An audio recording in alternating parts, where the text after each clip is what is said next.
गांव की मिट्टी की खुशबू, खेतों की हरियाली और कच्चे मकानों की कतारों के बीच बसा था एक छोटा सा गांव सतीपुर। इस गांव में रहते थे बूढ़े हरिलाल, जिनकी उम्र भले ही 80 पार हो चुकी थी, लेकिन आज भी वह अपनी ईमानदारी और सच्चाई के लिए पूरे गांव में जाने जाते थे। उनके हाथ में हमेशा एक रंग बिरंगी छतरी रहती थी और उनके पैर कभी किसी गलत राह पर नहीं चले थे। हरिलाल जी का जीवन बहुत कठिनाइयों से भरा था। उनका एक ही बेटा था जो शहर चला गया था और कभी लौटकर नहीं आया। लेकिन हरिलाल ने कभी किसी से कुछ मांगा नहीं। जो था उसी में खुश थे। गांव वाले भी उनका बहुत सम्मान करते थे। लेकिन वक्त बदल रहा था। गांव में ही रहने वाला मधुकर नाम का एक मछली वाला था। वो मछली बेचता था, लेकिन मुनाफे के लालच में अक्सर घटिया मछली को अच्छी बताकर महंगे दामों में बेच देता था। उसकी चालाकी से बहुत लोग परेशान थे, लेकिन कोई कुछ कह नहीं पाता था, क्योंकि वह दबंग स्वभाव का था। एक दिन की बात है, जब सुबह सुबह हरिलाल जी अपने खेत से लौट रहे थे, तो उन्होंने देखा कि मधुकर मछली बेच रहा है और बहुत से लोग भीड़ लगाए खड़े हैं।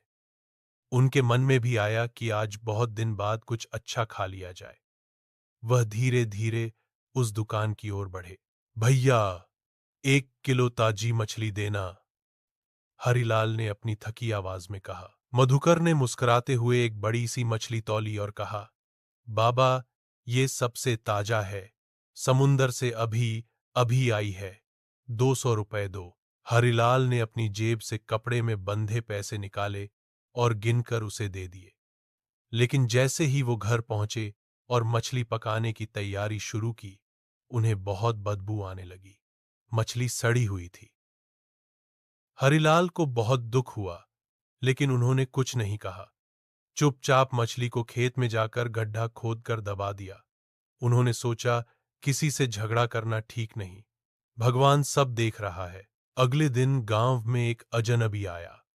उसके कपड़े अलग थे, बात करने का तरीका अलग था। वह गांव के हर दुकान पर जाकर पूछ रहा था, यहां सबसे ईमानदार आदमी कौन है? लोग उसे देखकर पहले तो चौंके, लेकिन फिर सबने एक ही नाम लिया, हरिलाल बाबा। अजनबी सीधा हरिलाल जी के घर गया और बोला, बाबा, मैं एक अमीर व्यवसायी हूं, लेकिन जीवन में सच्चाई की तलाश में भटक रहा था। मैंने सुना कि आप बहुत ईमानदार हैं। मैं चाहता हूं कि आप मेरे गांव में स्कूल और अस्पताल चलाने में मेरी मदद करें। मैं सब खर्च दूंगा। हरिलाल जी पहले तो हंसे, फिर बोले, बेटा, मुझसे क्या होगा? मैं तो बूढ़ा हो गया हूं। लेकिन व्यवसायी ने कहा, आपका नाम ही काफी है। आपकी ईमानदारी से ही बच्चों को सिखाया जा सकता है कि सच्चाई कितनी जरूरी है। गांव में एक सभा हुई। सबने मिलकर तय किया कि हरिलाल बाबा को ये जिम्मेदारी दी जाए। अब बाबा की देखरेख में गांव में स्कूल भी बना और अस्पताल भी।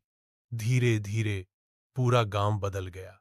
जहां एक तरफ हरिलाल की ईमानदारी उन्हें इज्जत और सम्मान दिला रही थी, वहीं दूसरी तरफ मधुकर का धंधा अब मंदा पड़ गया था। लोग उसकी असलियत जान चुके थे। एक दिन मधुकर खुद हरिलाल के पास आया, सिर झुकाकर, बाबा, मैंने आपके साथ बहुत बुरा किया, सड़ी मछली बेचकर आपको धोखा दिया।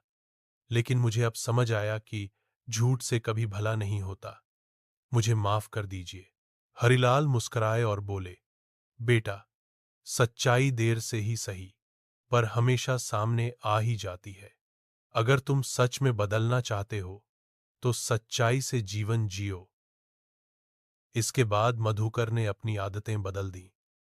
अब वह अच्छी मछली बेचता, मुनाफे की नहीं, ईमान की सोचता।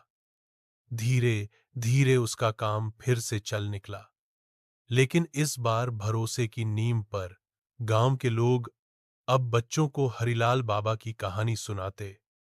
देखो बच्चों, ये हैं हमारे गांव के सच्चे रत्न, जो बिना कुछ कहे सिर्फ अपने कर्मों से दुनिया बदलते हैं। कहानी यही नहीं रुकी। एक दिन गांव में बाढ़ आ गई। खेत, घर सब बहने लगे। लेकिन वही स्कूल और अस्पताल जो हरिलाल जी की देखरेख में बना था, सबके लिए शरणस्थली बन गया।